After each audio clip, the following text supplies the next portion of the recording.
Gift guarantee ಇರೋ 5 ಗ್ಯಾರಂಟಿಗಳನ್ನು ಉಳಿಸ್ಕೊಳ್ಬೇಕು. ಅದರ ಜೊತೆಗೆ ಚುನಾವಣೆ ಇರೋದ್ರಿಂದ ಮತ್ತೊಂದಿಷ್ಟು ಗಿಫ್ಟ್ಗಳನ್ನು ಕೊಡಬೇಕು, ಮತದಾರನ ಸೆಳೆಯೋಕೆ ಹಲವು ತಂತ್ರಗಳನ್ನು ಮಾಡಬೇಕು. ಅದು ಹೇಗೆ ಸಾಧ್ಯ ಅನ್ನುವಂಥ ಪ್ರಶ್ನೆ ಒಂದು ಕಡೆಗೆ ಉಟ್ಕೊಳ್ಳುತ್ತೆ. ಕಾರಣ ಒಂದು ಕಡೆಗೆ ಚುನಾವಣೆ ಇದೆ, ಇನ್ನೊಂದು ಕಡೆಗೆ ಬರಗಾಲ ಇದೆ, ರೈತರನ್ನ ಸಮಾಧಾನ ಪಡಿಸಬೇಕು, ಬೆಳೆ ಪರಿಹಾರವನ್ನು ಕೊಡಬೇಕು, ಇನ್ನೊಂದು ಕಡೆಗೆ ನಿಮಗೆ ನೀರಿನ ವಿಚಾರದಲ್ಲಿ ಅಭಾವವನ್ನು ತೀರಿಸಬೇಕು.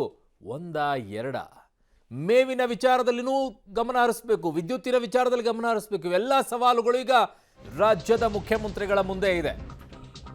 ಸೊ ಗ್ಯಾರಂಟಿಗಷ್ಟೇ ಸರ್ಕಾರ, ಗ್ಯಾರಂಟಿಗಷ್ಟೇ ಬಜೆಟ್.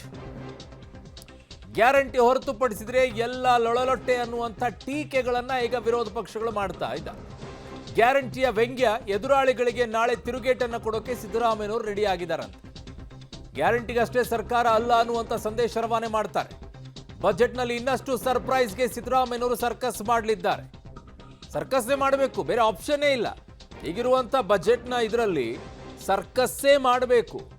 ಕಾರಣ ಯಾವುದಕ್ಕೆ ಎಷ್ಟು ವೆಚ್ಚ ಆಗ್ತಾ ಇದೆ ಅನ್ನುವಂಥ ಲೆಕ್ಕಾಚಾರಗಳನ್ನು ಒಂದೊಂದಾಗೆ ನೋಡ್ತಾ ಇದ್ರೆ ಹಳೇದು ತೂಗಿ ಹೊಂದಾಣಿಕೆಯನ್ನ ಮಾಡಿಕೊಂಡು ಜೋಡಿಸಬೇಕಾಗಿದೆ. ಅದನ್ನು ಸರ್ಕಸ್ಸೇ ಮಾಡಬೇಕಾಗಿರೋದು.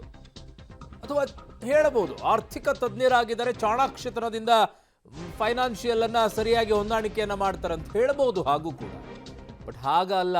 ಸಾಲವೂ ಕೂಡ ಅಷ್ಟೇ ಇದೆ, ಹೊರೆನೂ ಕೂಡ ಅಷ್ಟೇ ಇದೆ. ಅದನ್ನು ನಿಭಾಯಿಸಬೇಕು, ಜನರನ್ನು ಮೆಚ್ಚಿಸ್ಕೋಬೇಕು, ಬರಗಾಲವನ್ನು ನಿಭಾಯಿಸ್ಕೊಳ್ಬೇಕು. ಪಂಚ ಗ್ಯಾರಂಟಿಯ ಹೊರೆ ಆದರೂ ನಾಳೆ ಭರ್ಜರಿ ಉಡುಗೊರೆ ಅಂತ ಹೇಳ್ತಾ ಇದ್ದಾರೆ. 5ರ ಜೊತೆಗೆ ಇನ್ನೆಷ್ಟು ವಾರಂಟಿ? ಜೋಳಿಗೆಯಲ್ಲಿದೆಯಾ ಭಾರಿ ಅಚ್ಚರಿ? ಬರ, ಅನುದಾನ ಕೊರತೆ, ಖರ್ಚು ಜಾಸ್ತಿ, ಆದಾಯ ಕಮ್ಮಿ, ಲೋಕಸಭೆ ಚುನಾವಣೆ, ಇಷ್ಟೊಂದು ಸವಾಲುಗಳ ಮುಂದೆ ಇದೆ. ಸಿದ್ದರಾಮಯ್ಯನವರಿಗೆ ಬೆಟ್ಟದಷ್ಟು ಸವಾಲಿದೆ. ಈಗ ಸವಾಲನ್ನ ಮೆಟ್ಟಿ ನಿಲ್ತಾರ ಲೆಕ್ಕರಾಮಯ್ಯ? ಕಾರಣ 15ನೇ ಬಾರಿ ಈ ಬಜೆಟ್ ಅನ್ನ ಮಂಡಿಸ್ತಾ ಇರುವಂತಹ ಏಕೈಕ ನಾಯಕ ಸಿದ್ದರಾಮಯ್ಯನವರು. ಹಾಗಾಗಿ ಲೆಕ್ಕರಾಮಯ್ಯ ಅಂತಾನೆ ಕರೀತಾ ಇರೋದು. ಆ ಲೆಕ್ಕರಾಮಯ್ಯನವರು ಈ ಬಾರಿಯ ಲೆಕ್ಕವನ್ನ ಯಾವ ರೀತಿಯಾಗಿ ಕೊಡ್ತಾರೆ ಅಂತ. ಕಾರಣ ಬರ, ಅನುದಾನದ ವೆಚ್ಚ ಇವೆಲ್ಲ ನಿಭಾಯಿಸ್ಕೊಳ್ಬೇಕಾಗಿದೆ. ಚುನಾವಣೆ ಹತ್ತಿರದಲ್ಲಿ ಜನರನ್ನ ಮೆಚ್ಚಿಸ್ಕೊಳ್ಬೇಕು. ಕೊಟ್ಟಿರುವಂತ 5 ಗ್ಯಾರಂಟಿಗಳನ್ನ ಸರಿಯಾಗಿ ಹೊಂದಿಸ್ಕೊಂಡು ಹೋಗ್ಬೇಕು. ಭರ್ಜರಿಯಾಗಿ ಉಡುಗೊರೆಯನ್ನ ಕೊಡ್ತಾರೆ ಅಂತ ಹೇಳ್ತಾ ಇದ್ದಾರೆ. ನಿರೀಕ್ಷೆ ಇರುತ್ತಾ? ನಿರೀಕ್ಷೆ ಹುಸಿಯಾಗತ್ತಾ? ಗೊತ್ತಿಲ್ಲ.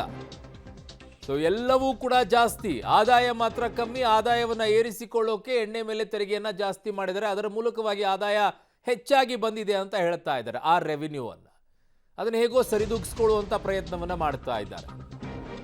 ಸೊ ಇದು ಪಬ್ಲಿಕ್ ಟಿವಿ ಸಿದ್ದು ಬಜೆಟ್ನ ಬಿಗ್ ಎಕ್ಸ್ಕ್ಲೂಸಿವ್ ಅನ್ನ ನಿಮ್ಮ ಮುಂದೆ ಇಡ್ತಾ ಇದ್ದೀವಿ. ಗ್ಯಾರಂಟಿಗಷ್ಟೇ ಸರ್ಕಾರ ಹಣೆಪಟ್ಟಿಯಿಂದ ತಪ್ಪಿಸಿಕೊಳ್ಳೋಕೆ ಮೆಗಾ ಪ್ಲಾನ್ ಅನ್ನ ಮಾಡಿದ್ದಾರೆ. ಗ್ಯಾರಂಟಿಗಳಿಗೆಂದೇ 55,000 ಕೋಟಿ ಹಣ ಎತ್ತಿಡೋಕೆ ನಿರ್ಧಾರವನ್ನ ಮಾಡಿದ್ದಾರೆ. ಗ್ಯಾರಂಟಿಗಷ್ಟೇ ಸರ್ಕಾರ ಅಲ್ಲ ಅನ್ನುವಂಥ ಸಂದೇಶ ರವಾನೆಗೆ ಈಗ ಸರ್ಕಸ್ ಅನ್ನ ಮಾಡ್ತಾ ಇದ್ದಾರೆ. ಹೇಗಿರುತ್ತೆ ಬಜೆಟ್? ಪಬ್ಲಿಕ್ ಟಿವಿಯಲ್ಲಿ ಎಕ್ಸ್ಕ್ಲೂಸಿವ್ ಆಗಿ ನಿಮ್ಮ ಮುಂದೆ ಇಡ್ತಾ ಇದ್ದೀವಿ. ಬಜೆಟ್ನ ಬಿಗ್ ಎಕ್ಸ್ಕ್ಲೂಸಿವ್ ಆಗಿರುವಂಥ ಮಾಹಿತಿ ಸಮೇತವಾಗಿ ನಿಮ್ಮ ಮುಂದೆ ಇಡ್ತಾ ಇದ್ದೀವಿ. ಗ್ಯಾರಂಟಿಗಷ್ಟೇ ಸರ್ಕಾರ ಅನ್ನುವಂಥ ಹಣೆಪಟ್ಟಿಯಿಂದ ತಪ್ಪಿಸಿಕೊಳ್ಳೋಕೆ 55,000 ಕೋಟಿ ಎತ್ತಿಡೋಕೆ ಅಷ್ಟೇ ಇಡಬೇಕಾಗಿರೋದು. ಅದಕ್ಕಿಂತಲೂ ಜಾಸ್ತಿನೂ ಅಲ್ಲ, ಅದಕ್ಕಿಂತಲೂ ಕಡಿಮೆನಲ್ಲ, ಅಷ್ಟೇ ಬರುತ್ತೆ ಅದು. ಈ ಸಲ ಬಜೆಟ್ ಗಾತ್ರ 3,75,000 ಕೋಟಿ ದಾಟುವಂತಹ ಸಾಧ್ಯತೆ ಇದೆ. ಮನೆ ಮುಖ್ಯಮಂತ್ರಿಗಳ ಲೆಕ್ಕ ಈ ಬಾರಿ ಬಜೆಟ್ ಗಾತ್ರ 3,75,000 ಕೋಟಿ ದಾಟತೆ. ಈ ಸಲವೂ ಕೂಡ ಮುಖ್ಯಮಂತ್ರಿ ಸಿದ್ದರಾಮಯ್ಯನವರು ಕೊರತೆಯ ಬಜೆಟ್ ಅನ್ನ ಮಂಡಿಸುವಂತಹ ಸಾಧ್ಯತೆ ಇದೆ. ಡೆಫಿನೆಟ್ಲಿ ಅದನ್ನೇ ಮಾಡಬೇಕು ಈ ಸಲಾನೂ ಕೂಡ. ಗ್ಯಾರಂಟಿಗಳಿಗೆ 55,000 ಕೋಟಿ ಹಣ ಎತ್ತಿಡೋಕೆ ನಿರ್ಧಾರವನ್ನ ಮಾಡಿದ್ದಾರೆ. ಕಳೆದ ಬಾರಿ ಮಧ್ಯಂತರ ಬಜೆಟ್ ಅವರು ಮಂಡಿಸ್ತಾ ಇದ್ದಿದ್ದರಿಂದ ಅವರಿಗೆ 34,000 ಕೋಟಿ ಬಜೆಟ್ ಅನ್ನು ಕೊಡಬೇಕಾಗಿತ್ತು ಗ್ಯಾರಂಟಿಗಳಿಗೋಸ್ಕರ. ಕಳೆದ ಬಾರಿ 36,000 ಕೋಟಿ, ಈ ಬಾರಿ 54,000 ಕೋಟಿ ಕೊಡಬೇಕಾಗುತ್ತೆ. ಕಾರಣ ತಿಂಗಳು ಪೂರ್ತಿ ಒಂದು ವರ್ಷಕ್ಕೆ ಕೊಡಬೇಕಾಗತ್ತೆ. ಅದು 8-9 ತಿಂಗಳಿಗೆ ಮಾತ್ರ ಇದ್ದಿದ್ದು. ಅಹಿಂದ ವರ್ಗದ ಮೇಲೆ ಫೋಕಸ್ ಅಂತ ಹೇಳ್ತಾ ಇದ್ದಾರೆ. ಸೊ ಪರ್ಟಿಕ್ಯುಲರಿ ಅಹಿಂದ ವರ್ಗದ ಮೇಲೆ ಫೋಕಸ್ ಮಾಡ್ಕೊಂಡು ಯಾವ ರೀತಿಯಾಗಿ ಕೊಡ್ತಾರೆ ಅನ್ನೋದು ಗೊತ್ತಾಗಿಲ್ಲ, ನೋಡಬೇಕು. ಒಟ್ಟಿನಲ್ಲಿ ಕೊಡುಗೆ ಅಂತೂ ಮಾತ್ರ ಇದ್ದೇ ಇರುತ್ತೆ ಚುನಾವಣೆ ಹತ್ತಿರ ಇರೋದ್ರಿಂದ. ಅಥವಾ ಇಲ್ಲ, ಈಗಾಗಲೇ ನಾವು ಕೊಡ್ತಾ ಇರೋದೇ ದೊಡ್ಡದಾಗಿದೆ ಅಂತಲೂ ಹೇಳ್ಬೋದು. ಸಮಾಜ ಕಲ್ಯಾಣ, ಅಲ್ಪಸಂಖ್ಯಾತ, ಹಿಂದುಳಿದ ವರ್ಗಗಳ ಇಲಾಖೆಗೆ ಹೆಚ್ಚಿನ ಅನುದಾನ ಅಂತಿದ್ದಾರೆ. ಬಟ್ ಕಳೆದ ಬಾರಿ ಸಮಾಜ ಕಲ್ಯಾಣ ಇಲಾಖೆಯ ಕೊಟ್ಟಂತ ಅನುದಾನವನ್ನು ಕಡಿಮೆ ಮಾಡಿಕೊಂಡಿದ್ದ ಅದರಲ್ಲಿ ಪರ್ಸೆಂಟೇಜನ್ನು. ಮೂಲಸೌಕರ್ಯ, ವಸತಿಗೆ ಹೆಚ್ಚಿನ ಆದ್ಯತೆ ನೀಡೋಕೆ ಸಿಎಂ ನಿರ್ಧಾರವನ್ನು ಮಾಡಿದ್ದಾರೆ. ಕೊಡಬಹುದು, ಅದರಲ್ಲಿ ಯಾವ ಅನುಮಾನ ಇಲ್ಲ. ಬಟ್ ನಿಭಾಯಿಸೋದು ಹೇಗೆ ಅನ್ನೋದು ಬಹಳ ಮುಖ್ಯ. ವಸತಿ ನಿಗಮ ಸ್ಥಾಪಿಸುವಂತಹ ಸಾಧ್ಯತೆ ಇದೆ. ಮಾಡಬಹುದು, ಮಾಡಬೇಕು ಅದು ಆ್ಯಕ್ಚುಲಿ. ಯಾಕಂದರೆ ಒಂಥರ ವಿಚಿತ್ರವಾಗಿ ಆಗೋಗಿದೆ ಅದು ವಸತಿ. ಇದು ವರ್ಷ ಇಷ್ಟು ಮನೆ ಕಟ್ಟಿದ್ದೀವಿ, ಅಷ್ಟು ಮನೆ ಕಟ್ಟಿದ್ದೀವಿ ಅಂತ ಹೋಗ್ತಾನೇ ಇರುತ್ತೆ.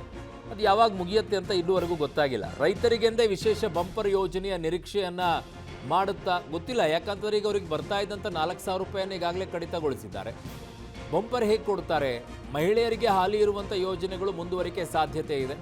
ಸೊ ಈಗೇನೇನಿದಾವೆ ಮುಂದುವರೆದೇ ಉರಿಯುತ್ತೆ. ಅದರ ಜೊತೆಗೆ ಇನ್ನೊಂದಿಷ್ಟು ಗ್ಯಾರಂಟಿಗಳಲ್ಲೂ ಮಹಿಳೆಯರಿಗೋಸ್ಕರನೇ ಕೊಟ್ಟಿರೋದು. ಕೈಗಾರಿಕಾ ಕಾರಿಡಾರ್ ಮೂಲಕ ಬಂಡವಾಳ ಹೂಡಿಕೆಗೆ ಪ್ಲಾನ್ ಅನ್ನು ಮಾಡ್ಕೊಳ್ತಾ ಇದ್ದಾರೆ. ಅದರ ಅಗತ್ಯತೆ ರಾಜ್ಯಕ್ಕೆ ಬಹುದೊಡ್ಡದಾಗಿದೆ. ಬಟ್ ಇದು ಎಲ್ಲದಕ್ಕಿಂತಲೂ ಬಹುದೊಡ್ಡ ಸವಾಲೇನು ಅಂತಂದ್ರೆ ಬರಗಾಲ. ರಾಜ್ಯದ ತೆರಿಗೆ ಏರಿಕೆ ಮಾಡದಿರಲು ಸಿಎಂ ಸಿದ್ದರಾಮಯ್ಯನವರು ತೀರ್ಮಾನ ಮಾಡಿದ್ದಾರೆ. ಜನರ ಮೇಲೆ ಹಾಕಲಾರದೇನೆ ಎಣ್ಣೆ ಕುಡಿಯೋರ ಮೇಲೆ ಹಾಕಿದ್ದಕ್ಕೆ ಅಲ್ಲಿ ಯಾವುದು ವಿರೋಧಗಳಿಲ್ಲ. ಸೊ ಹಾಗಾಗಿ ಅದನ್ನು ನಿಭಾಯಿಸೋದು ಸುಲಭ ಅಂತೇಳಿ. ಕಾರಣ ಪೆಟ್ರೋಲ್ ಡೀಸೆಲ್ ಮೇಲೆ ಹಾಕ್ಬಿಟ್ರೆ ಜನ ತಿರುಗಿ ಬೀಳುತ್ತಾರೆ. ಎಣ್ಣೆ ಮೇಲೆ ಮಾಡಿದ್ರೆ ಅಲ್ಲಿ ತಿರುಗಿ ಬೀಳೋರು ಯಾರೂ ಇಲ್ವಲ್ಲ. ಹಾಗಾಗಿ ಆ ಸ್ಟ್ರಾಟಜಿಯನ್ನು ಇಟ್ಕೊಂಡು ಸಿದ್ದರಾಮಯ್ಯನವರು ಹೋಗ್ತಾ ಇರೋಂಗಿದೆ. ಕಳೆದ 8-9 ಬಾರಿ ಅದರ ಮೇಲಿರುವಂಥ ದರ ಏರಿಕೆಯನ್ನು ಮಾಡ್ಕೊಂಡು ಬಂದಿರೋದು.